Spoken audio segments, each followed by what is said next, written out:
Hey, how are you today? This is Josh Patrick, and you're at Cracking the Cash Flow Code. And my guest today is Ralph Kilmann from Kilmann Diagnostics, and he works with four topics of conflict management, change management, expanding consciousness, and quantum transformation. Now, I'm a little bit curious about quantum transformation, so maybe we'll get into that. But instead of me just yammering on, let's bring Ralph on the show. Hey, Ralph, how are you today? Very good, Josh. It's a great pleasure to be here. Thank you. Thank you so much for joining us. One of the things you wrote is that there's eight key attributes for conflict. Can we start with what that might be or what they may be, and so the folks know that what are the attributes of conflict? If I got it Sure. right. Well, to begin with, most people tend to use one or two conflict modes in all situations indiscriminately. So if they're of a competitive type, they always want to win the argument. If they're accommodating, they always want to please other people. If they're compromising, they're always flipping a coin. What the eight attributes are about is to help people read the situation because the situation determines what approach to conflict is most likely to satisfy your own needs and other people's needs. For example, if stress is really high, you can forget about collaborating and having a good conversation because people essentially are into fight, flight, freeze as a way of protecting themselves. That's not a time they're going to have a candid discussion about a complex topic. Also, is the conflict simple or complex? If it's very complex, that says you need other people's expertise. You don't know enough to address the issue all on your own. And also, how important is the conflict to you or to the other person? If it's much more important to you than the other, well, yes, assert yourself and hopefully the other person will accommodate. And if the issue is more important to the other person than to you, well, then why don't you accommodate that person? If it's very important to both of you, then you may need to collaborate if the other conditions for collaborating are involved. Now, some conflict modes take more time, like collaborating, versus compromising, you quickly come to a middle ground position that takes less time than collaborating. Also, is there trust? A lot of times people are unwilling to share what they really need or want in a conflict situation. They're afraid it's going to be used against them. So they protect themselves. But it's hard to resolve a conflict if people are not sharing honestly what they really need and want. So these are the kinds of attributes. And also, you need to be able to listen. You need to have good communication skills. And essentially, what you do is you need to look at the system. What if the company has a culture that says, don't step on the toes of senior management. Don't rock the boat. Don't make waves. Then the culture is encouraging people to avoid conflict and not to confront it. And maybe the reward system encourages people also to avoid conflict because those who confront their bosses hear about it later in a negative performance review. So basically, you have to look at the nature of the conflict, the nature of the situation, and that determines which of five conflict modes are more likely to be effective. And that tends to help people move forward in life rather than constantly using one mode or another without looking at the situation at all. So, what are the five conflict modes? Okay, I'm glad you asked. Okay. Basically, the five conflict modes are defined by two dimensions. The first dimension is the extent to which you try to get your own needs met in the situation. The second dimension is the extent to which you try to get the other person's needs met in the situation.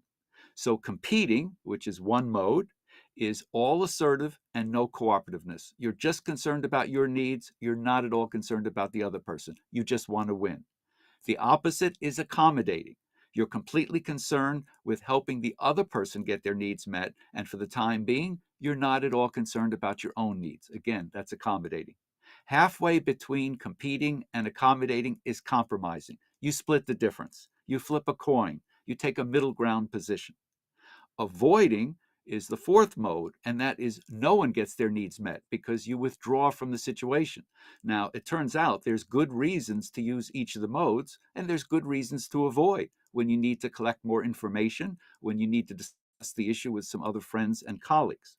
But there's also some bad reasons to avoid, and that's when the issue is really important to you and others, but you're not comfortable with conflict, or the culture says, don't try to do that here, it's going to cost you. And so essentially that's avoiding. And the fifth mode is going to sound like the best in all circumstances, but it only works well under certain conditions. And the fifth mode is collaborating. And it sounds ideal because that's when you get all your needs met and you also have help getting the other person's needs met. But collaborating can only work when there's low stress. You have the time to have the discussion. It's important to both of you. It's complex. You trust one another to share what you really need or want, and you can take the time to do that. If you don't have those conditions met, that's part of the 8 attributes, forget about collaborating. So those are the 5 modes. And when people take the Thomas Kilmann conflict mode instrument, which is an instrument I developed with Ken Thomas more than 50 years ago, if you can believe that, it basically tells you which modes you might be using too much or too little. But it basically opens people's eyes to say, I don't have to compete all the time. I don't have to give in all the time. I don't have to flip a coin all the time. It all depends on the situation. And I will be more effective getting my needs met and other people's needs met if I can choose the mode based on those attributes. So, learning conflict handling skills is to say, read the situation, choose the one that best fits, and most importantly, then enact that mode in a caring, compassionate, kind manner, not to get people defensive or to put them down, which is not going to get the conflict resolved. So we need emotional intelligence to use the conflict modes effectively. So, in my experience, most people do everything in their power to avoid conflict, period. Yeah. Well, So, it turns out that if you did a survey, most people have had bad experiences with conflict. They've been hurt, they haven't gotten their needs met, and they tend to give up on resolving conflict in the future. They avoid, they withdraw, they remove themselves from the situation. But the other side of conflict is through collaboration, if the conditions are met, that's where creativity begins. So you have a position, the other person has a position, but through using the collaborating mode effectively, you come up with a solution that none of you dreamed of earlier, but it satisfies all your needs. If you hadn't kept the conversation going and explored the issues with different areas of expertise, you would have never developed a creative solution. So I find in a lot of organizations, people have to say, conflict is not bad. It's not something we simply have to eliminate or wish it away, but we see it as an opportunity to learn from each other and to come up with business decisions that take more information, expertise, and experience into account, which results in better decisions. so there's a another word that you used a couple of times, which in my experience is a key to having conflict not so much be conflict, but a difference of opinion, which is trust. Yes. Yes. And Trust is vital. Vital. and unfortunately, we live in a society where trust is not especially high. High. And it seems in the last 10 years, it's even gotten less high, if that's possible. Yeah. Well, you asked me earlier, we didn't get into it, about quantum transformation and what that is.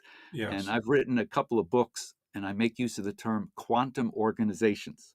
And a quantum organization is when you've really empowered people to share what they need or want, and the culture supports them, and you have discussions about trust, and you build trust because you realize that without trust, you're not going to have any quality conversations. People will hold on to their information just to protect themselves.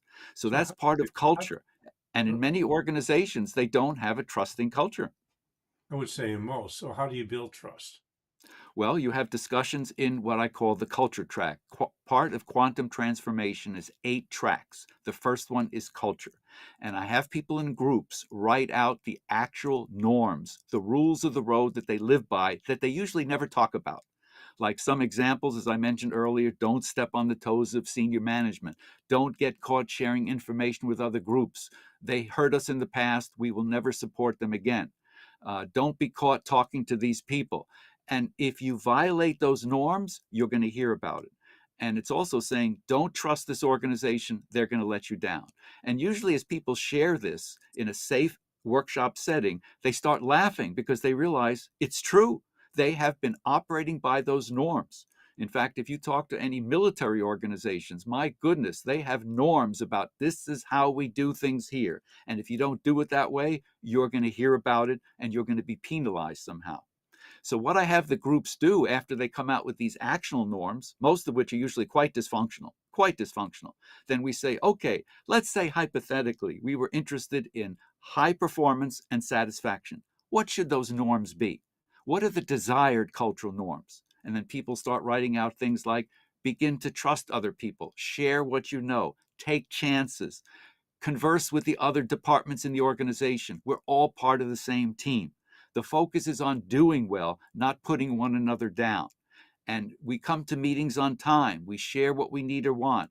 People write out what are the behaviors that lead to long term success.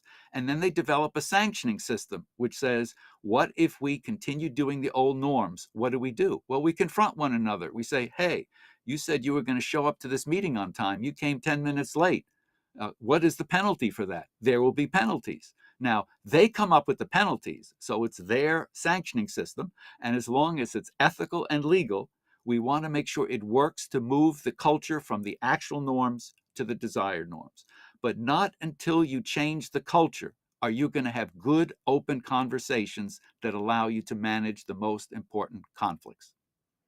So, in my experience, the reason that trust does not exist in a lot of organizations is because they don't handle mistakes very well.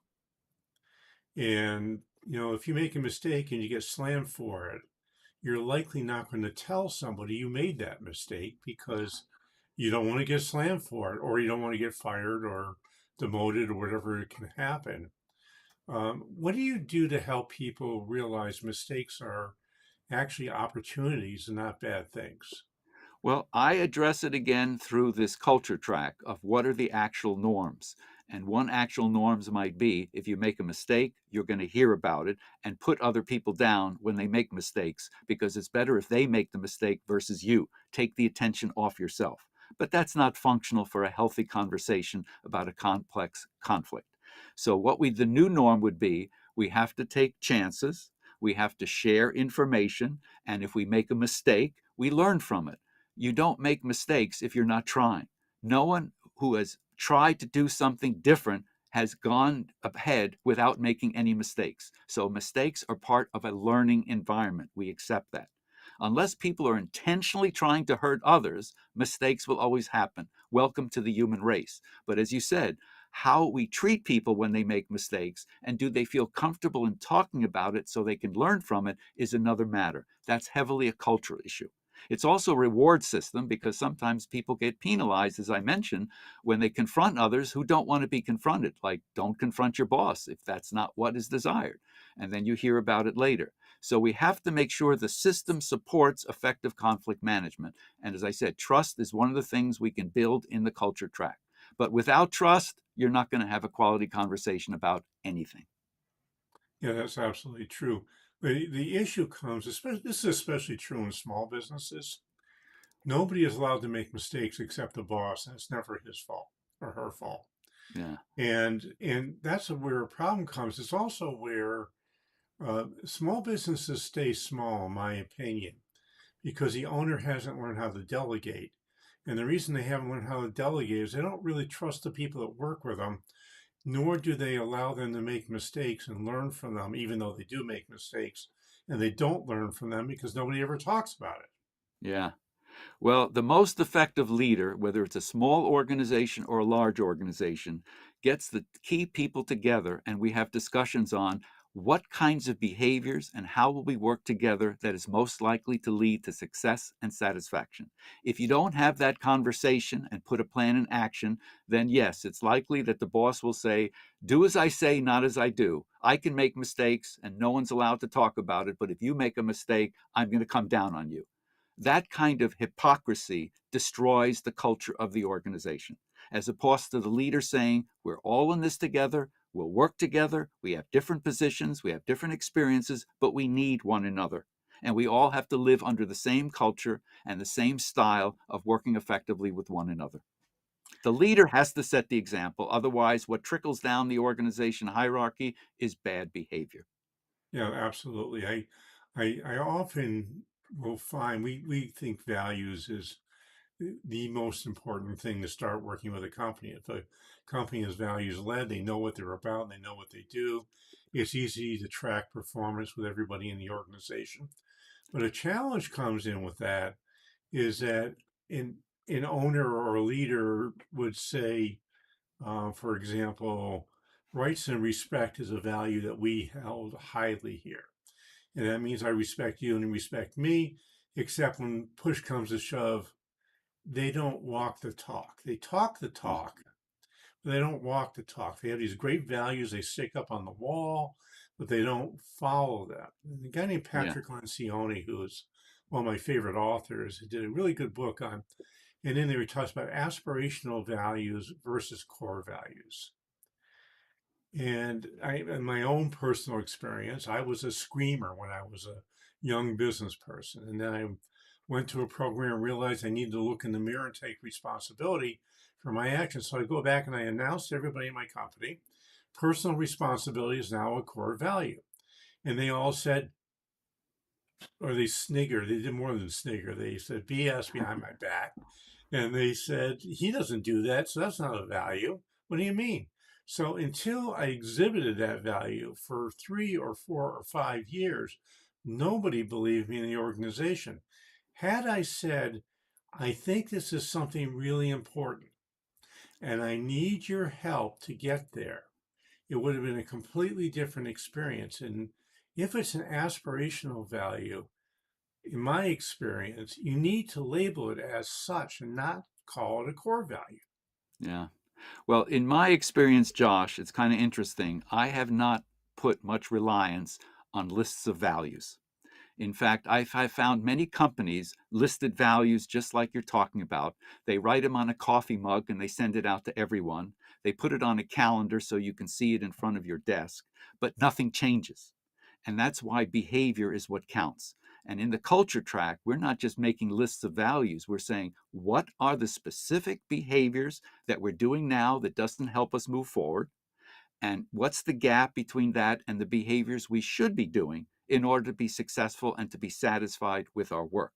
And until you Right. get it down to behavior, mere lists of values results in an intellectual discussion, but no change. And Well, then if you add a sanctioning system which says, here are the penalties if you don't behave according to the new norms, people begin taking it seriously. yeah, I will push back a little bit on values is that a list of values by itself is pretty useless because nobody knows what they mean. But if I Exactly. put a clarifying statement around each value, it becomes a very valuable tool. And it's been my Yeah. experience is that, I think we're really talking about the same thing with different language, frankly. Yeah. Yeah. But Well, I you know, think we both realize if you don't get it down to behavior and people living the example of what's intended, the values just stay on paper or on screen. They don't appear in the workplace. right? And values are not useful unless you actually talk about it 2 or 3 times a day in specific examples about what you mean. And, Exactly. Exactly. we used to do this thing where we would have an annual employee appreciation. Every quarter, we would do these meetings. Someone had an anniversary, we would recognize them. And one of the things I had to do was I had to say, how is this person living our values in our company? And it Yeah. was really interesting. About 95% of the time, it was pretty easy to find something that I could put in there. 5% of the time, I couldn't. And I walk away from that experience saying, well, I just made up a bunch of junk about this person. They Yeah. probably shouldn't be here in the first place because they ain't doing it. I can't find something to say that ties into our 5 values that we have. Yeah. So I think it becomes values or behaviors or however you want to do it becomes a tool for people to say, okay, are we doing what we said we're going to do? And if not, what do we need to specifically change to get there? And in my experience, if the leaders don't lead the way, nothing ever happens. Yeah. And sometimes I have found one of the biggest problems is the senior management are blind to their own behavior and the impact, and they don't realize that everyone below them is looking to see what's important and what's necessary and what gets rewarded. So they're being watched. So they better understand that their behavior matters because it signals this is what is important and this is what I expect from you. Well, the truth is, people, your team members, never listen to what you say. They do watch what you do. Yes, yes, And if you're doing what you say you're going to do, you have legitimacy. yeah. If you're not doing what you're going to say you're going to do, you have dysfunction. Yeah, and what's interesting, the way these things spread in the organization is through stories. So employees share, like the time that so and so got did a really good job but got penalized for it because ABC. Or Right. someone was let go because they confronted senior management on an important ethical issue, but senior management didn't want to hear. And these stories get shared and they tell people this is how it works around here. These are the rules of the game, the rules of the road. If you want to stay here, you have to abide by this culture. So that's why I've always said to organizations, understand your culture because it has a tremendous impact on what goes on. Also, if you can memorialize stories and make them part of the the fabric of your company, where you get stories that actually say, this is what we're about and this is what we did in this particular circumstance, those stories get shared. People share stories. Yeah, exactly, exactly, exactly. And Stories is what makes up a culture, and we want to make sure that there's good stories going around, not stories that frighten people or prevent them from managing their problems or their conflicts. so one thing that would be useful for senior management to do is to actually have somebody that is brave enough to come and tell them what are the stories that are going around here, Yeah. and not the stories you want. And then you need somebody like you to come in and say, okay, we're going to help you change your story here. Yeah. Well, incidentally, I mentioned the 8 tracks, but even before you begin implementing the 8 tracks, there's a phase called diagnosis. And what I would do when I'm called in is I interview a representative sample of people throughout the organization, including some external stakeholders. And I ask them, what is life like here? What helps you get your work done? What gets in the way? Tell me some stories. If your brother or sister was applying for a job here, what would you tell them when you expect to tell the truth? Because otherwise, if you don't tell them the scoop, you're going to hear about it later. So, what really goes on? And then I collect all that information. I put it into a report. Again, it's a representative sample. So I interview senior executives, people on the front line, different departments, you name it. And then I present this report, which says, this is what people are saying life is like here. Do we want to do something about this? Is this what you want? Is this going to lead to success? And when they see there's a large gap between what the stories are and what people report and what senior executives thought was going on, when there's a large gap there, then it's time to have the culture track and the other tracks to realign the system for success in the future. Cool. Hey, Ralph, unfortunately, we're out of time. Okay. It goes by relatively quickly. You say, 23 minutes. Boy, that's plenty of time. But Yeah. it seems like 5 minutes most of the time. I'm going to bet some folks might want to find out more about you and your instruments and how they can become better leaders in their company. So, where would they find you? Or how? Well, first, I have a lot of information on my website, which is www.kilmann, one L, two N's, diagnosticsplural.com. And I have all my articles, over 100 articles, books on there. I have online courses on culture and change and so forth. The other good source is I just published in June. Uh, it's called Mastering the Thomas Kilmann Instrument, celebrating more than 50 years of resolving all kinds of conflicts. And in that one book, I tried to capture everything I learned in 50 years about conflict management and the TKI. Cool. And I've got two things I'd like you to do. The first is I've asked you 420 some odd times now, which is to go wherever you're listening to this podcast and give us an honest rating and review. If you love us, that's great. If you don't love us, well, you can say that too. I'll just cry a little. And the second is one of the things which is always true, and you're not going to believe this when I say it, but we have a program here that helps you become financially free from your business called the Financial Freedom Accelerator. And at the end of the day, we're going to teach you how to double your profits in 1 year. And I know you don't believe you can double your profits in 1 year. It's way easier than you thought. And the reason it's easier than you thought is most of you focus on gross sales, top line. Few of you focus on what moves your bottom line.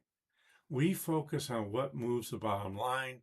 To find out more information about the Financial Freedom Accelerator and see if it's right for you, just go to www.sustainablebusiness.co/freedom.